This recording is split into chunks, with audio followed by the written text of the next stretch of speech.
మంచిర్యాల జిల్లా Bellampalli Telangana social welfare residential centre of excellence లో చదివే విద్యార్థులకు ట్రాక్ షూట్స్ అలాగే షూలు పంపిణీ చేశారు అధికారులు. తెలంగాణ రాష్ట్ర ప్రభుత్వం రాష్ట్రంలో విద్యకు పెద్దపీట వేస్తూ విద్యార్థుల చదువుకు ఎలాంటి ఆటంకాలు కలగకుండా అన్ని వసతులు కల్పిస్తుందని అధికారులు తెలిపారు.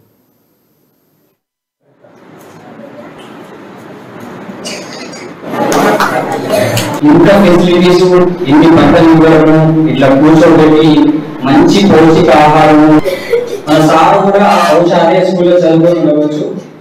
నాకు తెలిసి ఎవరు కూడా అనుభవించలేదు. ఒక ప్రైవేట్ కార్పొరేట్ కు ధీటుగా మిమ్మల్ని అందరినీ తయారు చేసే ఉద్దేశంలో మన ముఖ్యమంత్రి సేమ్ మీ 5th స్టాండర్డ్ అబ్బాయికి చదువు మన బెల్లంపల్లి పట్టణంలో ఇందాక సార్ చెప్పారు ఒక మన దేశంలోనే అట్లాంటి సీట్లు 75 సీట్లలో గౌరవ ఎమ్మెల్యే దుర్గం చిన్నయ్య గారి కృషి వల్ల 7 సోషల్ వెల్ఫేర్ స్కూల్ మన బెల్లంపల్లి పట్టణంలో ఉండడం జరిగింది. అదే విధంగా పిల్లలకి మంచి చదువుతో పాటుగా ఎవ్రీ ఇయర్ ఇస్తున్నారు ఐడి కార్డు. సో బెల్ట్ ప్రత్యేకంగా మన సొసైటీ తయారు చేసిన బెల్ట్, అదేవిధంగా షూస్ అందరికీ కూడా షూస్ ఈవినింగ్ షూస్ వేసుకొని రన్నింగ్ చేయాలి, మార్నింగ్ రన్నింగ్ చేసేటప్పుడు షూస్ ఉండాలి అనేటువంటి ఉద్దేశంతో ఇవన్నీ